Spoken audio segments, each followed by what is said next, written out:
Hi, in this Physionic extract, I'd like to briefly touch on how protein decreases testosterone. Learn Your Body, a science-based education.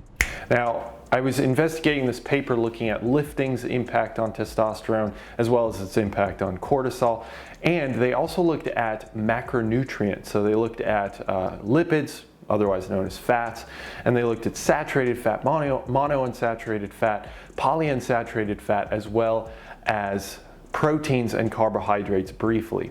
Now, what they found is that with an increase in protein consumption, there is a correlation, keyword there, correlation, with a decrease in testosterone.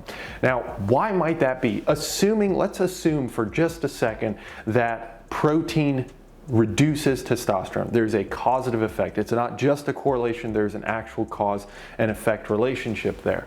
Well, that could be not necessarily because of a direct impact that protein has on testosterone, but because the other two macronutrients, carbohydrates and lipids, otherwise known as fats, because those increase testosterone. If you are filling your calories with more protein and taking away from carbohydrates and fats, that alone, through an indirect mechanism, leads to a decrease in testosterone, because it could be that protein has a neutral effect. It doesn't have any effect on testosterone, and simply because you're taking away from the other two macronutrients, you're taking away the ceiling, or you're reducing the ceiling for testosterone to be produced.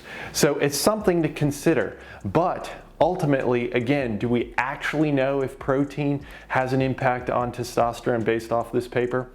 No, we don't. All we can say is that there's a correlation there. There's something going on there, and maybe they're related, maybe they're not related.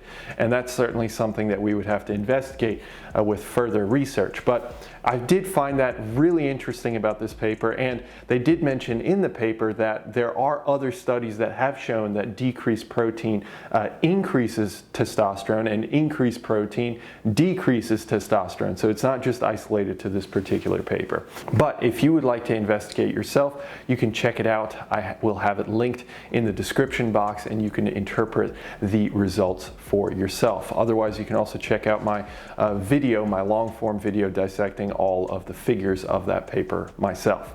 All right, with that said, I hope I have the pleasure of speaking with you in the next one. Have a good one, guys. See ya.